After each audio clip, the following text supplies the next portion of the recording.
합시다. 성도의 선택. 성도의 선택. 성도의 선택. 자, 우리 이 땅에서 선택의 문제는 굉장히 중요하죠. 그래서 어쩌면 우리 인생이 뭐냐? 인생은 그게 선택과 만남과 선택으로 이루어진다라고 우리가 표현을 해도 틀린 말은 아니죠. 우리는 수많은 사람들을 만나고 수많은 상황, 수많은 문제들을 만나게 됩니다. 그 순간순간마다 우리는 어때요? 선택에 의해서 우리 행동이 결정되고 우리 행동의 결정에 따라서 우리 삶이 결정되는 경우가 많죠.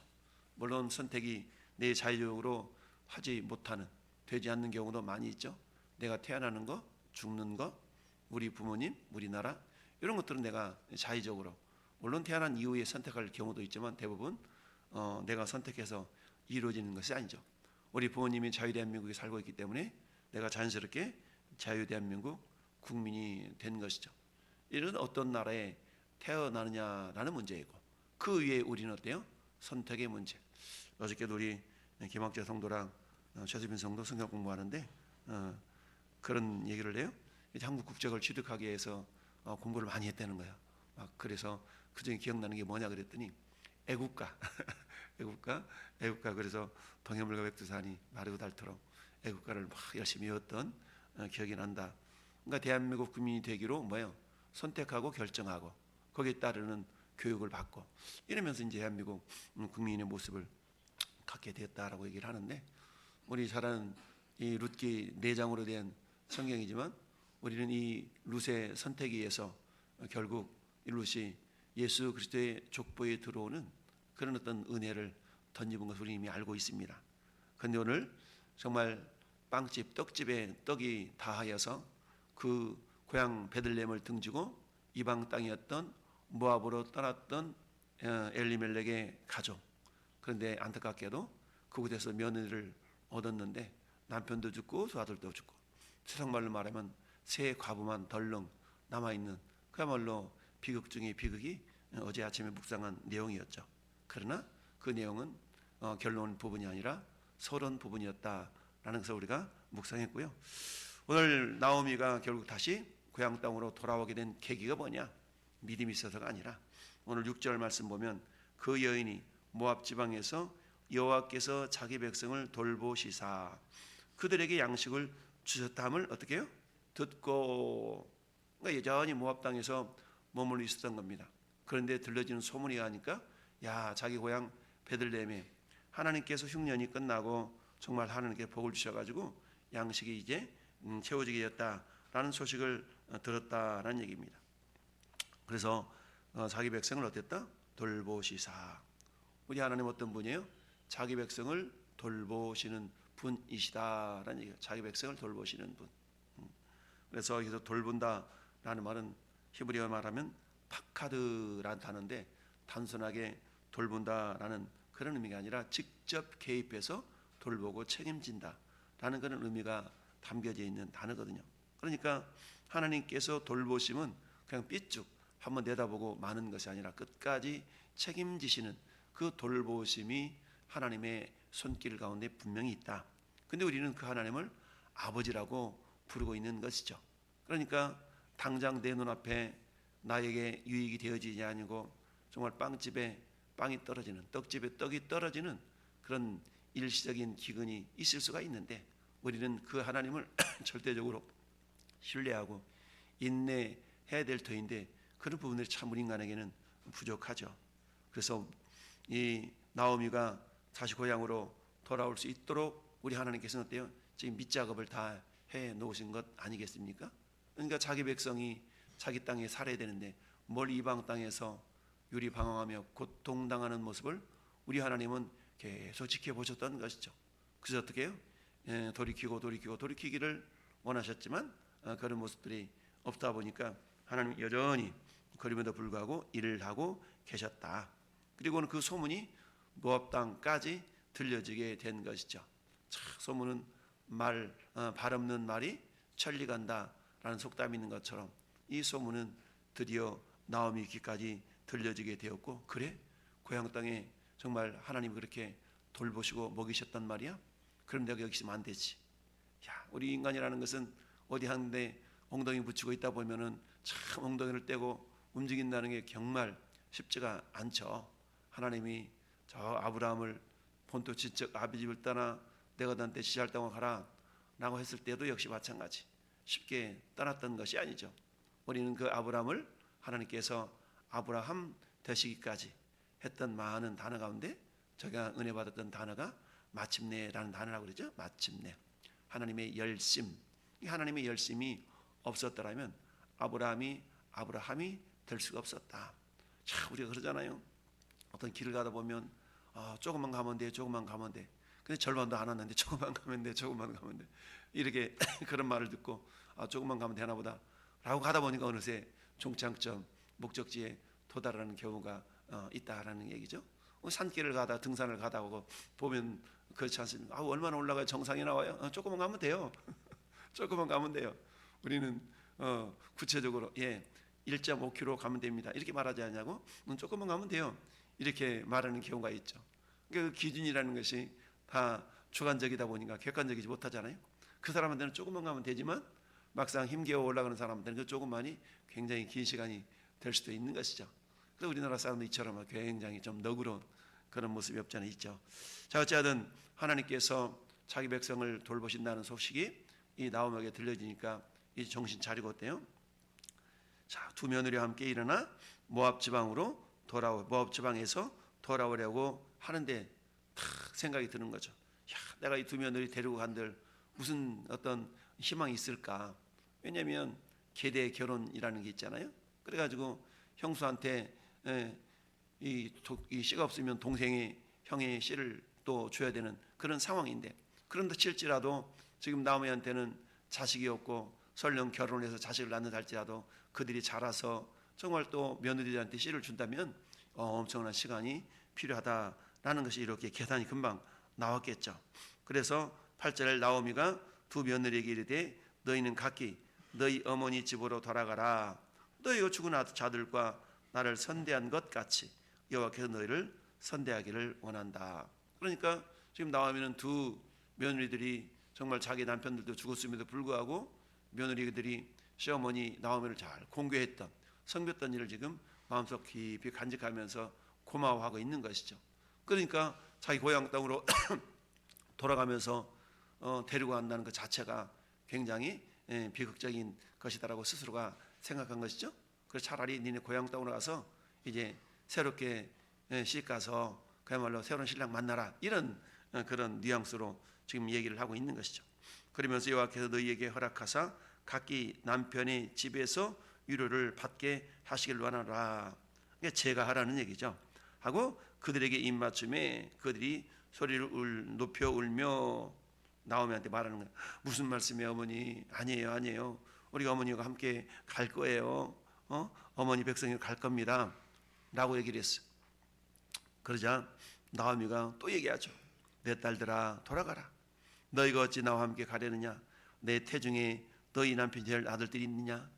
내 태중에 너 남편 될 아들이 있다 쳐도 내가 해산해서 그들이 자라서 너희에게 씨뻔할 만한 그런 어떤 저희가 없지 않냐? 이렇게 해서 이제 뭐라고요? 돌아가라 라고 이렇게 얘기를 합니다. 참, 그러면서 너희로 말미암아 내 마음이 더욱 아프다. 이렇게 정말 본심을 이렇게 얘기하니까 어때요? 14절에 그들이 소리를 높여 울더니 오르바는 그의 시어머니에게 입맞추되 룻은 그를 붙여쳤더라. 그러니까 어제 그제도 얘기했던 것처럼 우리 한국 사람들은 마찬가지로 한 2번, 3번은 물어봐야 된다 그랬죠. 처음에 식사했어요? 먹었어요. 진짜 먹었어요? 먹었다니까. 그럼 나 밥 먹을 테니 이거 좀 기다려요?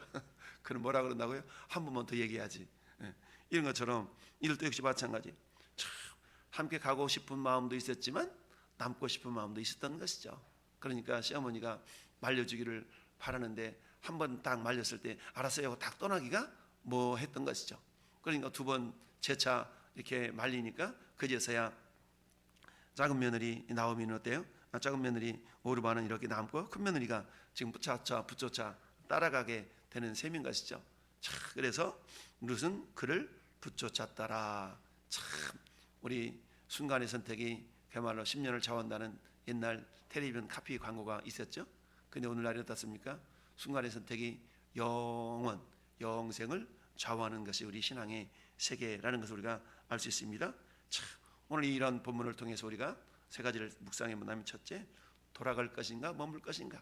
이게 선택의 기로에 서 있을 때 우리는 그 선택의 기준을 무엇으로 삼을 것인가 라는 얘기입니다. 우리 하나님은 이스라엘 백성들을 저 신명기서에도 그렇게 말씀하고 있죠. 너희가 생명과 사망, 복과 저주를 내가 니네 앞에 두었다. 너와 내 자손이 살기 위하여 너희들은 생명을 택하라 라고 말합니다. 뿐만 아니라 하나님께서는 저 가나안 땅을 정말 12지파에게 분배하면서 여호수아가 마지막 유언과도 같은 메시지를 여호수아서 24장에 말씀하고 있는데, 오직 나와 내 집은 여호와를 섬길 테니까 오늘 너희가 선택할 섬길 자를 택하라 라고 말씀하고 있죠.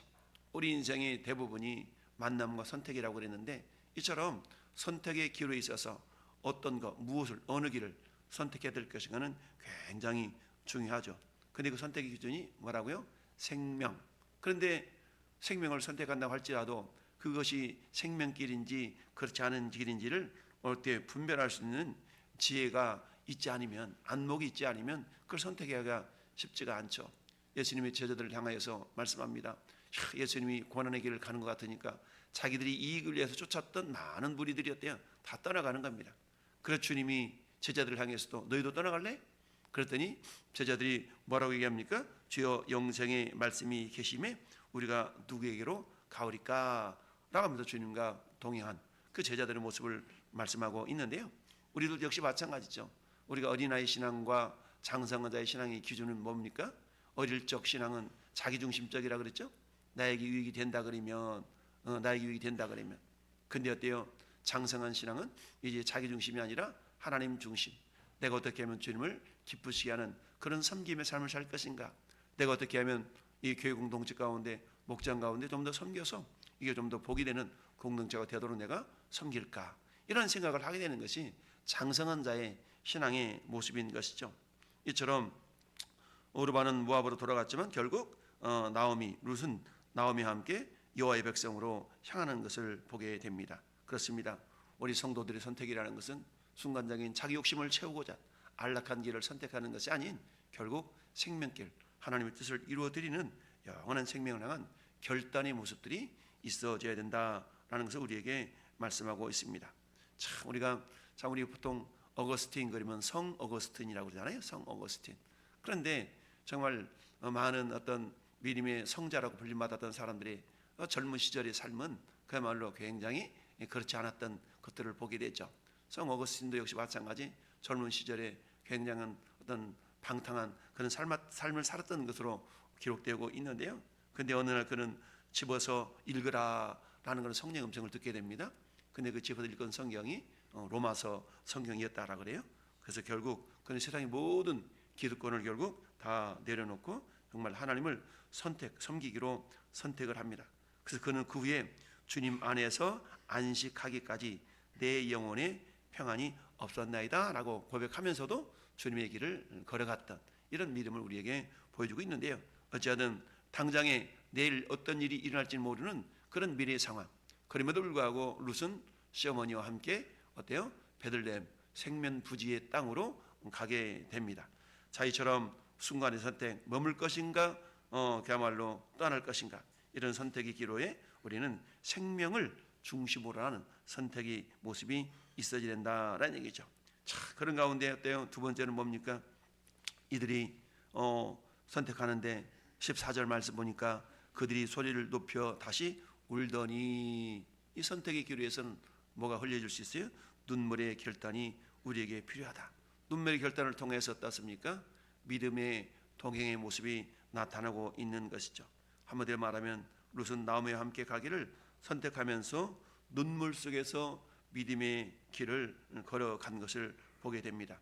여러분, 우리 신앙의 길이 그렇지 않습니까? 그야말로 평탄하고 순탄한 길만 있는 것이 아니라 때로는 어때요? 우리가 믿음의 길을 걸어간다는 것이 눈물의 골짜기라는 표현을 하기도 합니다. 그러나 다윗이 고백했던 것처럼 내가 초막이나 궁궐이나 우리 구주 모신 것이 어디나 하늘나라라는 그런 찬송의 가사처럼 사망 엄침한 골짜기를 다닐지라도 해를 두려워하지 않을 것은 주께서 나와 함께 하심이라. 하나님이 함께 하신다면 초막도 거기가 천국인 것이죠. 그러나 아무리 궁궐이라 할지라도 그것이 하나님 함께 하지 않는다면 그것은 천국일 수가 없겠죠. 이처럼 중요한 것은 뭡니까? 내 길이 험하든 험하지 않든 중요한 것이 아니라 그 가운데 내가 하나님과 함께 하고 있느냐 그렇지 않고 있느냐라는 것이 중요하다라는 사실입니다. 이처럼 눈물의 결단을 통해서 우리는 이 룻의 결말을 알고 있기 때문에 그렇지만 예수님의 계보에 올라갔지 라고 알고 있지만 지금 룻은 자기 자신의 미래를 모르잖아요. 그럼에도 불구하고 어때요? 시어머니를 끝까지 부쫓아갔던 그런 놀라운 눈물의 결단, 그들 하나님께서는 어떻습니까? 보고 계셨던 것이죠. 그렇습니다. 성도의 선택은 결국 자기 부인의 삶이 포함되어져야만 한다는 얘기죠. 자기 부인이라는 것은 자기 중심적, 자기 유익함을 쫓는 것보다는 어때요? 자, 우리 하나님이 기뻐하시는 일을 선택하는 것이죠. 내 자신은 비록 조금 불편하고 손해가 있다 할지라도 이 선택을 통해서 하나님이 기뻐하시고 주님 몸된 공동체를 더욱더 세워나가는 길이라면 내가 손해를 감수할 수 있고 감당할 수 있어야 된다. 그럴 때 어때요? 현재의 권한은 장차 우리에게 임할 영광과 비교할 수 없도다 라고 말씀하신 그 놀라운 은혜가 우리에게 임하게 될 줄로 믿습니다. 여러분, 우리가 이제 교회사를 공부할 때 폴리갑이라는 초대교회의 어떤 교부라고 말하는 그런 사람에 대해서 배웁니다. 이 폴리갑은 86세에 순교를 당했는데 그런 얘기를 합니다. 예수님을 부인하면 살려주겠다라는 그런 위협 속에서도 이분이 십자가에 탁 못 박혀서 화형을 당하게 되는데 참 그런 고백을 하고 순교를 했는데 내가 86년 동안 살아왔는데 우리 주님은 나를 한 번도 나를 배반한 적이 없고 나를 저버린 적이 없는데 어찌 내가 주님을 배반하겠느냐라고 하면서 화형을 당했다고 그래요. 근데 이 역사에 의하면 그 불이 이 폴리캅을 이렇게 감싸지 못하고 폴리캅을 이렇게 비껴갔다라는 그런 이야기가 있기도 하는데 어쨌든 믿음의 결단이라는 것은 이처럼 고난을 당하기도 하지만 결국은 no cross, no crowd, 십자가 없는 영광은 없다라는 말씀 우리에게 생각나게 합니다. 결국 이 선택이라는 것은 뭡니까? 구속사의 중심적인 그런 역할을 감당하는 축복의 통로로 선택이 되어지는 것을 보게 되는데요. 이것도 역시 하나님의 은혜인 것이죠. 결국 은혜의 선택에 의해서 이 룻은 결국 예수 그리스도의 족보에 올라가는 그리고 예수 그리스도의 통로가 되는 그런 놀라운 은혜를 경험하게 되는 그런 축복을 받게 되었다라는 얘기입니다. 그렇습니다. 한마디로 말하면 오르바와 룻의 결정적인 차이는 뭡니까? 따라합시다. 끝까지 따름. 그렇습니다. 끝까지 따라간다는 얘기입니다. 끝까지. 끝까지. 이거 한마디로 말하면 뭡니까? 충성됨이라고 말할 수가 있겠죠. 우리 한때 잠시는 충성할 수가 있고 열심을 보일 수가 있죠. 그러나 끝까지 한다는 것은 결국 주님의 전적인 은혜가 아니면 행할 수가 없는 것이죠. 우리 신앙도 마찬가지 아니겠습니까? 늘 사도 바울의 그 인생을 우리가 세 마디로 표현한다고 그랬잖아요. 나는 사는 싸움 싸우고 달려갈 길 마치고 믿음을 지켰다. 이거 한마디로 말하면 끝까지 갔다는 거 아니겠습니까? 선한 싸움 싸우고 달려갈 길 마치고 맞춰서 도중에 포기한 것이 아니라 달려갈 길을 마쳤다는 얘기입니다. 우리 신앙의 여정이 마치 마라톤과 같아서 40.19km를 그야말로 끝까지 완주한다는 것이 엄청나게 어렵잖아요. 따라서 어때요? 전도하다 보면 수많은 사람들이 나도 옛날에 이랬어 저랬어 어떻게 했어 뭐 심지어는 장로 안수 집사 이런 사람들조차도 지금은 믿음을 떠나 있는 사람들을 우리가 간혹 볼 수가 있죠. 평택역에서도 자기가 안수 집사까지 받았다고 하는데 지금 늘 만날 때마다 미안해가지고 목사님 평안했냐고 월요일마다 와서 인사하는 사람이 있어. 자기가 주일날 교회를 가야 되는데 못 가가지고 이렇게 목사님이라도 얼굴 보러 왔다고 그런 분이 계셔요. 그러니까 참 안타깝잖아요. 그야말로 우리가 이 자리에 믿음을 지키고 있다는 것 자체는 하나님의 엄청난 은혜인 줄 믿습니다. 그 은혜로 말미암아서 끝까지 정말 예수 그리스도의 길을 걸어가는 그 자체는 물론 내 믿음도 믿음이겠지만 하나님이 붙들어 주심 오늘 말씀에 하나님께서 어때요? 돌아보셨다라는 말을 들었다. 이 돌보셨다. 하나님 직접적으로 개입하시고 인도하셨다라는 것이죠. 이 돌보심의 은혜가 이 아침 우리 모든 성도 특별히 저와 여러분 가운데 나타날 수 있기를 예수님의 이름으로 축원합니다. 아멘.